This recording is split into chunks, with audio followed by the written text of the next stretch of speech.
말씀하소서. 가난한 나를 향해 부르시는 주의 뜻을 내게 알게 하소서. 주옵시옵소서. 황폐한 마음으로 부르시는 성령님 소리 듣게 하소서.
온전하신 하나님 외아들 날 위하여 오신 예수.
은혜의 찬양 감사드립니다.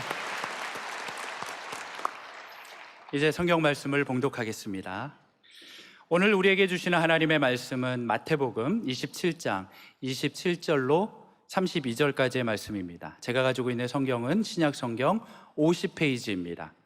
마태복음 27장 27절에서 32절까지의 말씀을 함께 교독하시겠습니다. 제가 먼저 읽겠습니다. 이에 총독의 군병들이 예수를 데리고 관정 안으로 들어가서 온 군대를 그에게로 모으고 그의 옷을 벗기고 흉포를 입히며 가시관을 엮어 그 머리에 씌우고 갈대를 그 오른손에 들리고 그 앞에서 무릎을 꿇고 희롱하여 이르되 유대인의 왕이여 평안할지어다 하며 그에게 침 뱉고 갈대를 빼앗아 그의 머리를 치더라. 희롱을 다 한 후 홍포를 벗기고 도로 그의 옷을 입혀 십자가에 못 박으려고 끌고 나가니라. 함께 읽겠습니다.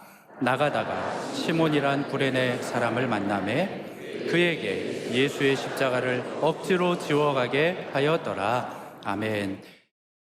우리의 예배를 기쁘게 받으시는 생명 되신 주님을 찬양합니다.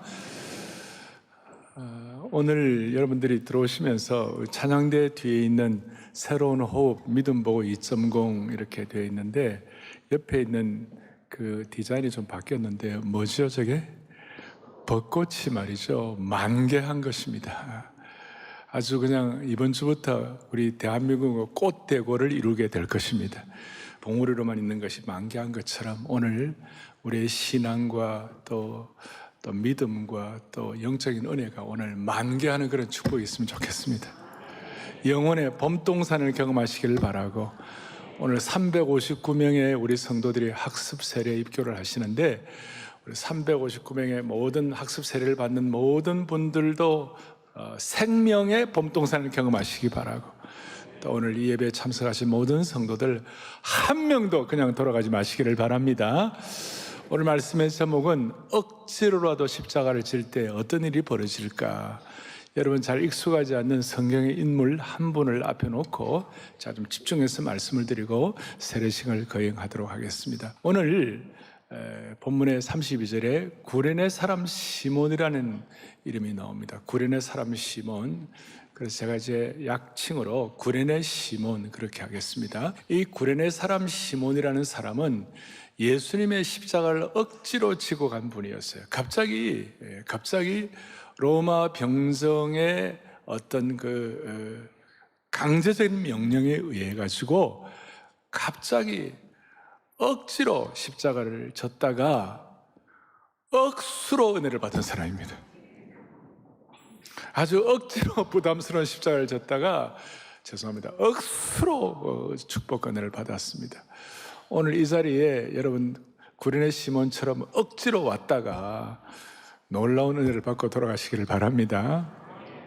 자, 이 구레네 사람 시몬, 이 구레네라는 곳은 지금 아프리카 북부의 리비아 지역을 말합니다. 그 고대 그레코 로마 고대 근동 사회는 지중해를 중심으로 하는 것이 그 시대 전체 세계관이었고 그 시대의 전체 세계였습니다. 그러니까 아프리카 북부는 그 한니발이라든지 이런 거 해가지고 굉장히 그 당시에 아주 중요한 문화가 발달한 그런 지역이었습니다. 로마 제국 산하에서. 그런데 아프리카 요즘 말하면 디아스포라 교민 출신 유대인인데, 당시에 유대인들이 핍박을 받기도 하고 또 유대인들이 많이 지금 전 세계 178개국에 750만의 디아스포라가 흩어져 있는 것처럼 이 유대인으로서 이 디아스포라 이민을 가가지고 거기서 사는 사람들이었어요. 그 중에 구레네 사람 시몬인데, 이 사람들의 꿈이 뭐냐면 시간도 좀 이렇게 얻고 또 돈도 좀 저축하고 잘 준비했다가 예루살렘에 가가지고 하나님께서 절기를 지키라고 그러는데 유월절이라든지 또 장막절이라든지 오순절 이런 절기를 평생 한번 드려보는 것이 이분들의 소원이었어요. 이슬람 사람들이 지금 메카에 뭐 하듯이 소원이에요. 그래서 이 사람들이 이제 준비를 하고 이렇게 오는데, 마치 우리 지금 여러분들 아시는지 모르겠습니다만은 미국 캘리포니아 사는 우리 교포들은, 우리 이민 다신 교포들 가운데 그리스도인들 가운데 캘리포니아 사시는 분들은요, 사나이 교회 다음 달 특세 오는 것이 소원이에요. 진짜요. 그런 분들이 많이 계세요. 실제로 또 많은 분들이 특세에 오시고, 근데 그래 특세에 오시는데 서초 사동 여기 살면서도 특세에 안 나오신 분들은 그건 정말 이해 불가인데, 여한 이 구레네 시몬이 이제 그런 마음을 가지고 예루살렘에 왔어요. 예루살렘에 왔는데 갑자기 예루살렘에 무슨 막 그냥 뭐 떼창에 들리고 그냥 와글와글하고 그 다음에 소음이 막 일어나고 수많은 사람들이 뭐 고함을 지르고 그러는 거예요. 알고 보니까 시몬이 궁금해서 이 군중들을 휩쓸려서 따라가는데, 어떤 한 분이 머리에 가시관을 쓰시고 온몸이 채찍질을 맞아 엉망이 되신 분이었어요. 앞에 본문 26절에 예수님은 채찍질하고 십자가에 못 박히게 넘겨줬다. 오늘 본문 앞에 그렇게 나와 있어요. 그리고 어느 정도 예수님이 어려운 상황이 됐냐면 28절부터 30절 오늘 본문에 보니까 하나하나가, 저는 이 내용을 어릴 때부터 많이 읽었습니다만은 이번에 이 말씀을 준비하면서 이 말씀을 읽는데 그렇게 마음이 그냥 찡한 거예요. 보세요. 예수님의 옷을 벗기고 홍포를 입혔어요. 조롱하기 위하여. 당시에 왕에게는 홍포를, 자주색 옷을 입힌다 이런 식으로 해서 홍포를 입히고, 머리에 금관을 쓰셔야 되는데 가시관을 엮어서 그 머리에 씌우셨어요. 그러니까 피가 막 흐르겠죠? 그리고 갈대를 오른손에 들렸어요. 아마 이런 내용들 여러분들이 자세하게 모르는 분들이 많이 있을 텐데, 과거에 황제나 왕이 금호를 이렇게 드는 거와 똑같이 그걸 조롱스럽게 갈대를 가지고 오른손에 들리고, 그리고 그 밑에서 병정들이 무릎을 꿇고 희롱해 가지고 조롱하면서 유대인의 왕이여 평안하라. 그러고 난 다음에 예수님께 침을 뱉고 오른손에 들었던 갈대를 다시 빼앗아 가지고 그 갈대를 가지고 예수님의 머리를 막 치는 거예요. 마음이 너무 아프죠. 31절에 희롱을 다한 후에 예수님의 홍포를 벗기고 속옷을 다시 펴가지고 십자가에 못 박으려고 예수님을 끌고 나간 거예요. 마치 짐승처럼 끌려간 것이에요. 속죄양으로 끌려가신 주님의 모습을 볼 수가 있습니다. 자, 이런 모습을 이 디아스포라 교민으로 있던 와서 예루살렘에 와서 이제 예루살렘 성전 예배를 드리려고 했던 그 구레네 시몬이 이 모습을 보면서 이 사람이 무슨 죄를 지어가지고 이런 형벌을 받나, 이런 형벌을 받나, 그렇게 생각하고 있는데 갑자기 로마 병정이 창을 내밀면서 큰 소리로 너 이리 와, 너 이리 와. 그리고 네가 대신에 십자가를 져. 당시 식민지 사람들은 로마 병정이 명령을 내리면 꼼짝달싹 못하고 당할 수밖에 없었습니다. 식민지 사람들은 자기 자신을 법적으로 옹호할 만한 권리가 없었기 때문에 그렇습니다. 그래서 시몬이 강제적으로 끌려갔습니다. 시몬의 입장에서는 완전한 날벼락이었습니다. 인간적으로 생각하면 이 무슨 일이 벌어진 것인가? 어떻게 이런 일이 일어날 수가 있나? 정말 억울하게 짝이 없는, 생각할수록 답답하고 생각할수록 분통이 터지는 그런 일이었습니다. 일생 동안 그렇게 소원하고 준비해서 드디어 오고 싶었던 예루살렘을 방문했는데 도대체 누군지도 모르는 죄수, 그것도 가장 비참한 죽음을 당하는 죄수의 십자가의 형틀을 대신 짊어지고 형장까지 가야 한다는 자신의 신세를 생각할 때 너무나 황당스럽고 너무나 참 화가 나는 그런 일이 되었습니다. 자, 여기서 우리가 예수님은 창조주 하나님이신 줄로 믿습니다. 예수님은 폭풍도 잠재우시는 하나님이십니다. 신성을 가지신 분입니다. 그분이 예수님께서 왜 구레네 시몬이 대신 십자가의 형틀을 들고 가도록 그렇게 하셨을까요? 시몬을 괴롭히고 짜증내게 하고 화를 내도록 그렇게 주님이 원하신 것이 아니었어요. 제가 볼 때 그렇습니다. 그 순간까지라도 그 십자가를 지고 가는 그 상황, 그 어려운 상황조차도 주님은 낭비하지 않으시고 선한 목자이신 주님이시니까 구레네 시몬을 구원하기를 원하신 줄로 확신합니다. 구레네 시몬 같은 영혼을 한 명이라도 더 구원하시기를 원하셨어요. 여러분, 겉으로 보기에는 시몬이 억지로 십자가를 진 것 같지만, 시몬의 입장에서는 그렇지만 예수님께서는 시몬에 대한 놀라운 계획을 갖고 계신 것이었습니다. 그러니까 거기에 이 시몬을 앞으로 예수님의 신실한 제자로 만드시겠다는 주님의 놀라운 계획이 담겨 있었다는 것입니다. 그러니까 주님은 골고다로 향하시는 그 어려운 과정조차도 쓸모없는 시간으로 낭비하지 않으시고 한 영혼이라도 더 십자가 앞에 다가오도록 십자가의 은혜를 깨닫도록 하시는 놀라운 계획을 가지신 주님을 찬양합니다. 그 대상이 구레네였다, 이 말이에요. 오늘 아마 이 예배에 약간 억지로 오신 분도 있을지 몰라요. 아내가 가자고 그러니까 그냥 억지로. 오늘 이 자리에 내가 내키지 않는데 오신 분들이 있다면 한번 깊이 생각하는 시간이 되었으면 좋겠습니다. 우리 주님은 십자가와 관계된 하나님의 백성, 우리 하나님 예수 믿는 사람이 십자가를 묵상하고 십자가와 연관이 되어 있으면 그 십자가를 통하여 하나님은 늘 은혜를 주시고 축복하셨어요. 그리고 억지로라도 주님의 십자가를 따라 지고 가는 그 인생을 하나님은 내어버려 두지 않으시고 놀라운 대반전을 일으켜 주시는 것이. 자, 지금 구레네 시몬의 입장에서는 억지로 화가 날 일이고 분통 터질 일인데 갑자기 자기의 어떤 계획도 다 포기해야 되고 십자가를 지고 가는 그런 상황인데, 이 십자가를 지고 간 것 때문에 이 구레네 시몬의 집안이 놀라운 믿음의 가문으로 바뀌게 됐고, 그리고 이 십자가를 지고 간 거 이것 때문에 나중에 나옵니다마는 이 구레네 시몬이 영광스러운 선교적 삶을 살게 되었어요.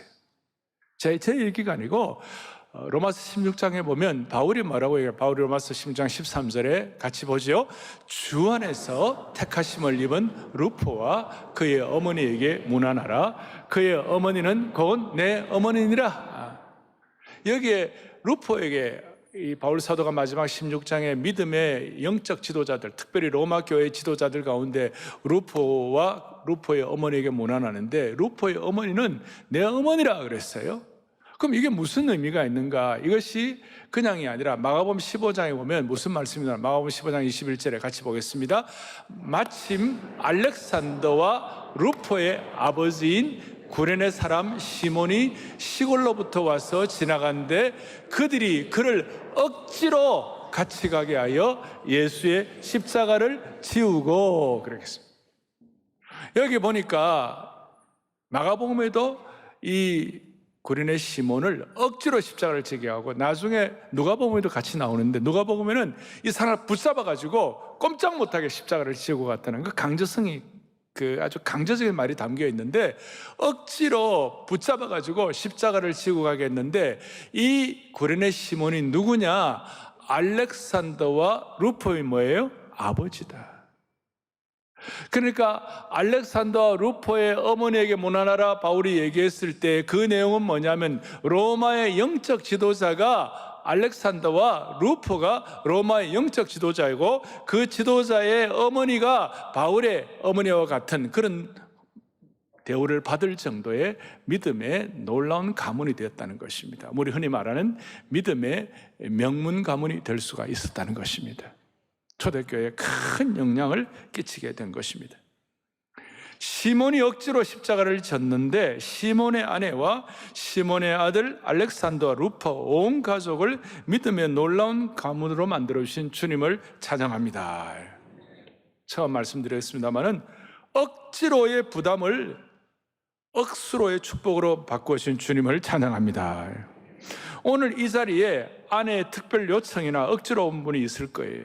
오늘 세례받는 분들에게는 이 메시지가 내게 주신 메시지가 되기를 바라는 것입니다. 무슨 뜻입니까? 사랑하는 영가족 여러분, 영적 가족 여러분, 억지로라도 십자가를 지고 가면 하나님께서 큰 은혜를 주시는 것이에요.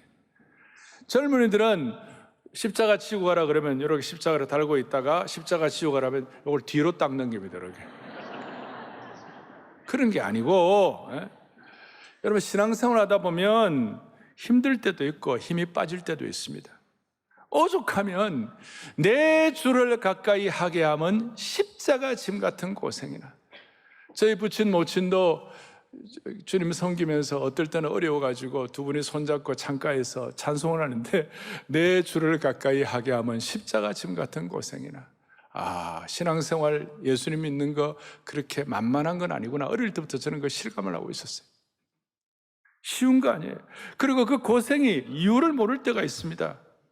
그러나 다시 한번 억지로라도 십자가를 지고 가면 억지로 축복을 받게 하시는 주님을 찬양하는 것입니다. 구레네 시몬이 그랬다는 것입니다. 예를 들어서 이런 겁니다. 토비세 때 기도의 지팡이 이거 번호 부를까 싶어 갖고 억지로라도 참석하는 사람들이 억지로라도 나오면 하나님의 은혜를 베풀어 주시는 것이. 왜냐하면 이 기도의 지팡이는 그냥 지팡이가 아니에요. 이 지팡이를 하게 된 이유는 나중에 여러분 길갈의 12도리를 기억하실 수 있을 거예요. 나중에 우리 자녀들이 요단강을 어떻게 건너느냐 물었을 때에 하나님의 기적 같은 은혜로 요단강을 건너게 되었다. 거기에 대한 기념비가 이 12돌이다. 그런 것처럼 나중에 여러분들에게 코로나의 강을 어떻게 건넜는가, 3년 동안 코로나의 강을 어떻게 건넜는가, 우리가 힘들지만 기도의 지팡이를 들고 이 코로나의 강을 건넌 줄로 믿습니다. 이거 나중에 여러분 굉장한 여러분 신앙의 역사에 남게 될 것이에요. 코로나의 강을 건널 때 마치 모세가 그 뱀꼬리를 모세가 뱀꼬리 잡으면 죽는 거예요. 그러나 뱀꼬리를 순종하게 잡을 때 그것이 지팡이가 되어가지고 그 지팡이가 홍해를 가르고 반석에서 샘을 터뜨리고 아말렉과의 전쟁에서 승리하게 하는 지팡이가 된 것처럼 이 지팡이가 억지로라도 여러분들 감당할 때 하나님이 은혜를 베풀어 주시는 것이에요. 저는 그렇게 믿어요. 그렇게 믿어요. 제자훈련, 순장들이 제자훈련 좀 받으라 그러는데 1년 튕기고 2년 튕기고 3년 튕기고, 오늘 아까 일로 마치고 나오는데 목사님 저는 15년을 튕겼습니다. 제자훈련 15년 동안 받으라 했는데 못 받았습니다. 그런데 억지로라도 받으니까 하나님 은혜를 베풀어 주신 줄로 믿습니다. 도망다니다가 그랬는데 억지로라도 하니까 인생의 터닝 포인트가 되었다고. 새생명 축제에도 억지로 친구 초대로 받아왔다가 예수님이 영접하고 영적으로 수줍어하는 분들도 여러분들 계십니다. 많은 분들이 내가 이렇게 억지로 하면 무슨 의미가 있겠는가. 우리 순자님들 가운데 5년, 10년, 20년 순자님 하시다가 순자님들의 삶도 만만치 않잖아요. 그러다 보니까 내가 내 삶도 힘든데 내가 어떻게 이 어려운 가운데서 영혼을 섬기나, 뭐 그런 마음이 들 때가 왜 없겠어요. 그럴 때라도 억지로라도 십자가를 지고 영혼을 섬기게 될 때 하나님이 주시는 은혜가 있다니까요. 크다니까요. 그래서 이 시몬은 억지로 십자가를 졌지만 하나님이 어떤 축복을 주셨는가. 찰스 어떤 스펄전 목사님은 아주 그냥 탁월한 통찰력을 말씀하고 있어요. 구레네 시몬이 짧은 시간 동안 십자가를 억지로 졌지만 그것은 그에게 영원한 명예를 가져다 주었다. 그로 인해서 그의 이름은 영원히 성경책에 남았다. 그리고 오늘 2023년도 이 귀한 시간 제가 여러분들에게 구레네 시몬의 설교를 하고 있는 것이에요. 아마 시몬이 이 사건을 알았더라면 그때 더 잘 졌을 거예요. 이야, 서울에 안아주신 본당에서 본인의 얘기를 하고 있다. 이 기가 막힌 거 아니에요? 시몬이 십자가를 억지로 질 때 성경에 그의 이름을 영원히 남긴 것처럼 우리가 십자가를 기쁘게 지면 하나님 나라의 상급책에 우리의 이름을 남게 할 것입니다. 나를 위한 십자가가 아니라 예수님을 위한 십자가를 지게 되면 예수님 때문에 고난받고 핍박당하고 예수님 때문에 손해보고 예수님 때문에 침뱉음을 당하고 예수님 때문에 형제를 위하여 오리 가자고 할 때 심리를 가게 되고, 여러분 예수님 때문에 남편과 아내에게 의리되고, 이해가 됩니까? 예수 잘 믿는 아내는 남편에게 맨날 의리입니다. 왜? 너 예수 믿으면서 그것밖에 못해? 그 순간 아내가 팍 죽는 거예요. 예수님 때문에 자녀들에게 부모가 의리되고 본을 보여야 되니까 쉽지 않으니까 한마디 쏘아주고 싶은데 예수님 때문에 의리되고, 그렇게 될 때 하나님께서 예수님 때문에 억지로 십자가 지면 하나님이 주시는 분복이 있는 줄로 믿습니다. 오늘 이 자리에 구레네 시몬처럼 아내나 남편이나 친구나 부모의 강권으로 참성한 분이 있을지 모르겠어요. 억지로라도 예수님의 십자가를 지면 영원한 성경책에 기록된 시몬처럼 영원한 하나님의 영광과 명예를 얻을 수가 있는 겁니다. 이제 중요한 겁니다.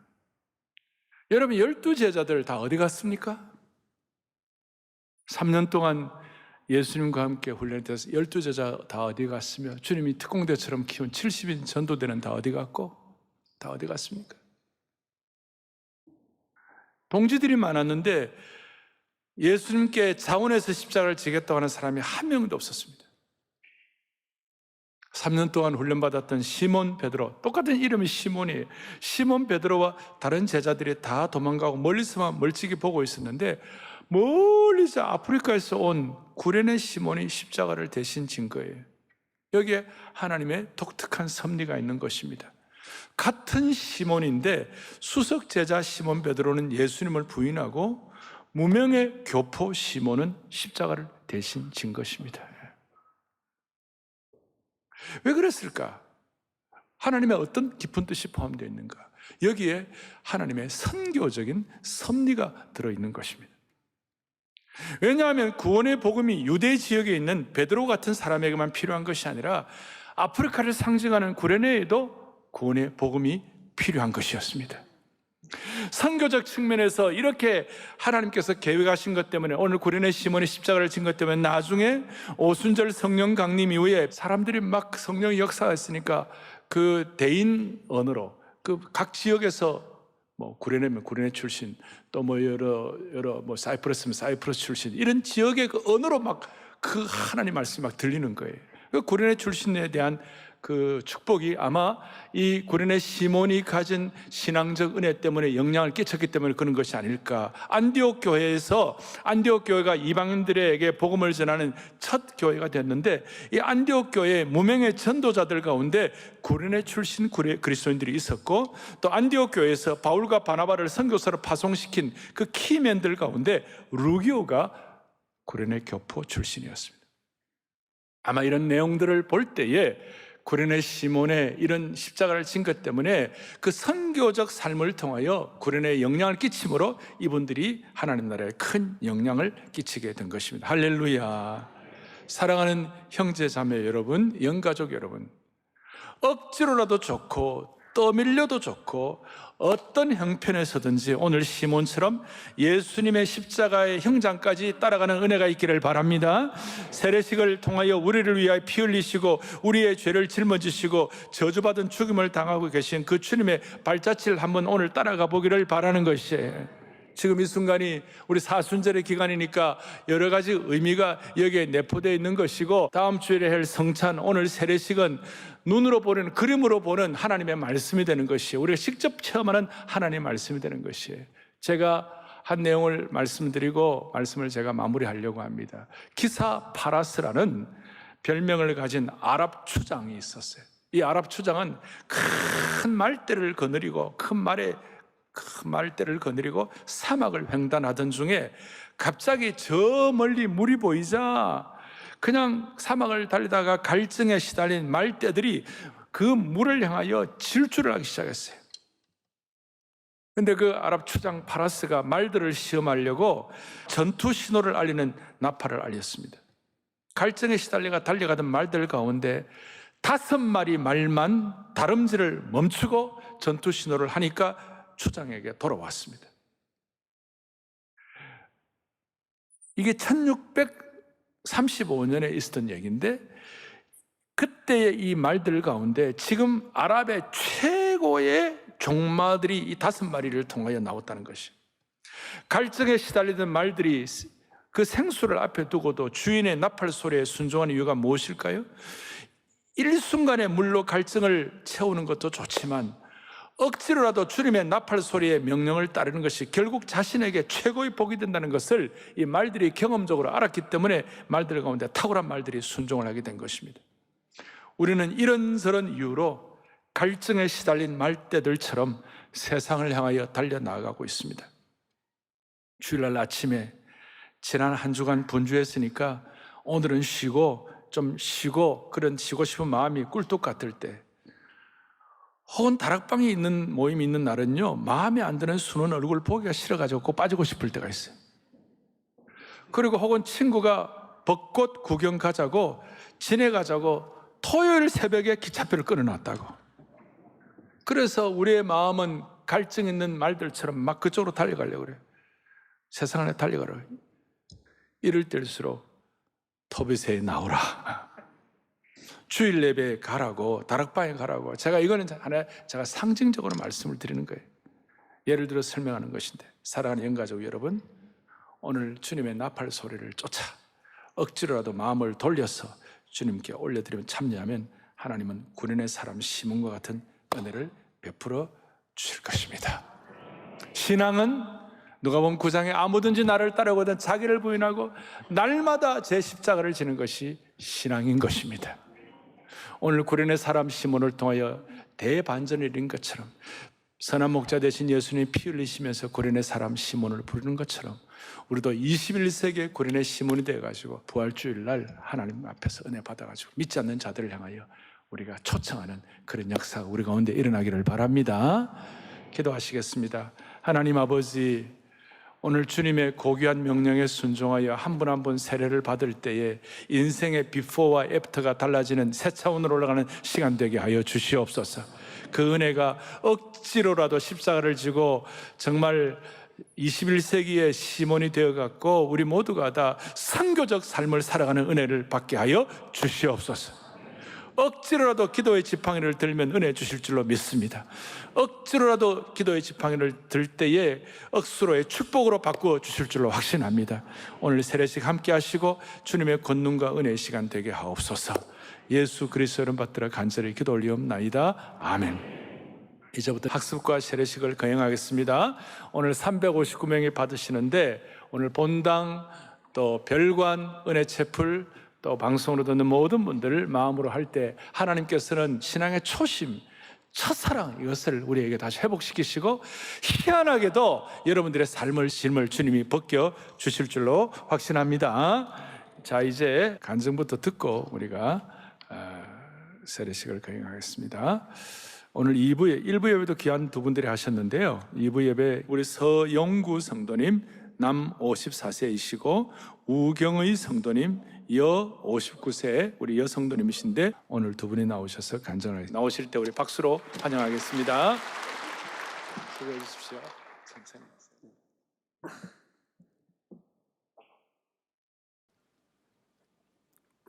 저는 강원도 속초에서 태어나 고등학교까지 보냈습니다. 저희 가족은 종교가 없었지만 유독 어머니는 교회에 호의적이지 않으셨습니다. 결혼 전까지 교회에 딱 2번 간 적이 있습니다. 초등학교 때 크리스마스 이브에 가본 일과 대학 1학년 때 하숙집형을 따라가서 어색함과 낯선 분위기만 느끼고 다시는 가지 않았던 것이 전부입니다. 법대를 졸업하고 신림동에서 사법시험을 준비하게 되었습니다. 몇 차례 도전 끝에 1차 시험에 합격하였으나 2차 시험에 연이어 떨어지면서 끝을 알 수 없는 고시생의 막막한 시간을 보냈습니다. 2003년 1차 시험에 다시 합격하고 2차를 준비하면서 아내를 소개받았습니다. 당시는 고시생이 연애하는 것이 대체로 금기였는데 계속된 실패에 지쳐있던 때문인지 아내와의 만남을 이어갔습니다. 다행히 사법시험에 최종 합격하였고 나중에 안 놀라운 사실은 4일간 치러지는 2차 시험 기간 동안 아내는 새벽 기도를 다니며 저를 위해 기도했다는 사실이었습니다. 떨어지기만 하던 사법시험에 아내를 만나 합격하게 되자 아내 덕분에 합격하였다는 마음에 연수원 1년차 때 결혼하였습니다. 아내는 할아버지가 신학교에 땅을 기부하셨고 작은 아버님 중 한 분은 목사님이시고 장모님은 권사님이신 기독교 집안이었습니다. 그러나 교회에 호의적이지 않으신 불신자인 저희 어머니는 아내에게 결혼하면 교회는 어떻게 할 것이냐고 물어보았습니다. 아내는 알아서 하겠다고 하였습니다. 그때 어머니가 눈치를 채서 했습니다. 알아서 하겠다는 것은 알아서 잘 다니겠다라는 의미라는 것을 말입니다. 사법연수원에 입소하면서 근처에 신혼집을 마련하였습니다.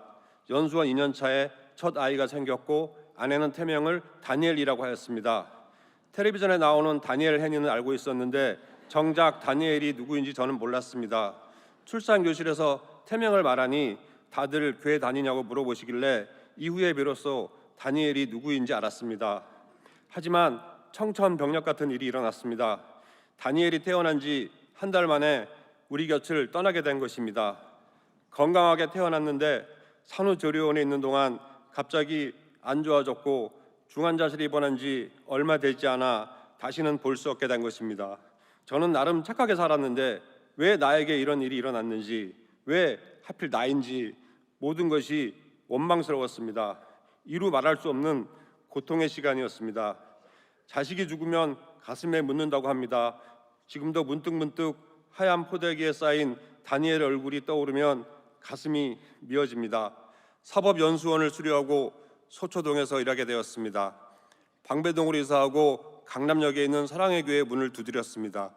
아내의 아픔을 덜 방법이라 여겨 열심히 운전하여 아내를 교회에 데려다 주었습니다. 그 사이 딸 정윤이가 태어났고 유아 세례도 받았습니다. 그러나 저는 여전히 아내를 교회에 데려다주는 운전사였을 뿐입니다. 그런데 또다시 저희 가정에 아픔이 찾아왔습니다. 아내가 정윤이 동생을 임신하였는데 유산하였고, 정윤이는 태어날 때는 괜찮았는데 4살 무렵부터 시력이 안 좋아진 것이었습니다. 조금 떨어진 것도 보이지 않고 책을 눈앞에 두고 겨우 읽을 정도로 눈이 나빠졌습니다. 그런 딸의 모습에 가슴이 찢어질 것 같았습니다. 그럼에도 정윤이는 사랑의 교회 주일학교에 다니는 것을 너무나 좋아하였습니다. 정윤이는 교회를 사랑합니다. 시력이 안 좋아 확대경으로 글을 읽고 쓰면서도 청소년 문학상 공모전에 응모한다며 소설도 썼습니다. 그러던 어느 날 왼쪽 눈이 너무 아프다고 하였고, 알고 보니 각막이 떨어진 것이었습니다. 그나마 조금 더 잘 보인 눈으로 평소 왼쪽 눈을 위주로 보았는데 아예 보이지 않게 된 것입니다. 하늘이 무너져 내렸습니다. 하지만 정윤이는 굳건하였습니다. 학교도 열심히 다니고 교회에서는 중등부에 들어가 제자 훈련을 수료하였고 리더도 되었습니다. 정윤이의 모습을 쭉 지켜보던 저는 결심하였습니다. 이 모든 것을 해결할 수 있는 분은 오직 하나님밖에 없으니 모든 것을 하나님에게 의지하고 기도하기로 하였습니다. 그러나 하나님을 믿기 위해서 당장 해결해야 할 일이 생겼습니다. 설 차례를 앞두고 늘 지극정성으로 제사를 드려오던 어머니에게 뭐라고 말할지 노심초사 마음을 졸이고 있었는데, 놀랍게도 어머니가 먼저 앞으로는 제사를 지내지 않을 것이라고 하셨습니다. 참 멀리 돌아 이 자리에 왔습니다. 이 모든 것이 계획되어 있었나 봅니다.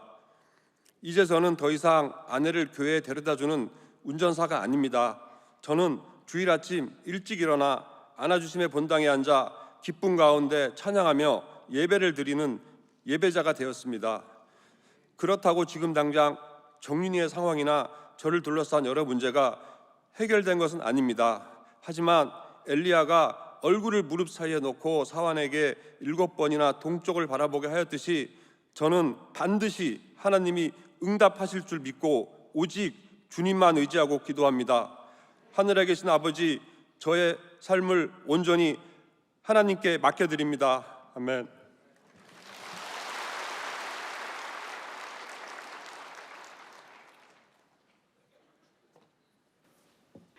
저는 불교에 대단히 열심인 어머니 아래 자랐습니다. 어머니는 절에서 상으로 받으신 반좌상으로 집에 기도방을 만들었습니다. 촛불을 켜놓고 매일 아침 저녁으로 예불을 하며 자식들을 위해 마음을 쏟았습니다. 결혼 후 같은 아파트에 사는 대학 동창을 만나 저는 교회에 다니게 되었습니다. 얼마 되지 않아 작은 아이가 교통사고를 당했고 교회 사람들이 병원에 와서 기도를 하는 일이 생기면서 어머니는 제가 교회 다니는 것을 아시고 불같이 화를 내었습니다. 교회 문턱을 넘었을 때 엄마 생각이 나지 않더냐? 계속 다닐 거면 인연을 끊자. 어머니는 수계를 받게 했고 불교대학도 다니게 했습니다. 워낙 강하셔서 어머니를 꺾을 수 없었습니다. 이왕 불교를 믿을 바에야 제대로 공부하자. 제 스스로 불교대학을 다니고 법화경 공부, 72시간 물만 마시며 탑돌이 기도를 하기도 했습니다. 이런 저를 20대 후반부터 하나님을 믿는 쌍둥이 여동생이 안타까워했습니다. 크리스찬과 결혼을 한 동생은 줄곧 저를 위해 기도하고 있었습니다. 언니도 나와 같이 하나님을 믿자. 내가 얼마나 기도를 하는데. 너 하나만 불교를 믿으면 우리 가족이 다 불교를 믿는데 네가 오는 게 좋지 않겠니? 저는 오히려 동생을 불교로 전도했습니다. 그 후 저는 언더우드 음악원에 들어가 찬송가로 발성법을 공부했습니다. 원장님은 찬송가에 얽힌 이야기, 찬송에 얽힌 자신의 간증을 수업 간간히 들려주었습니다.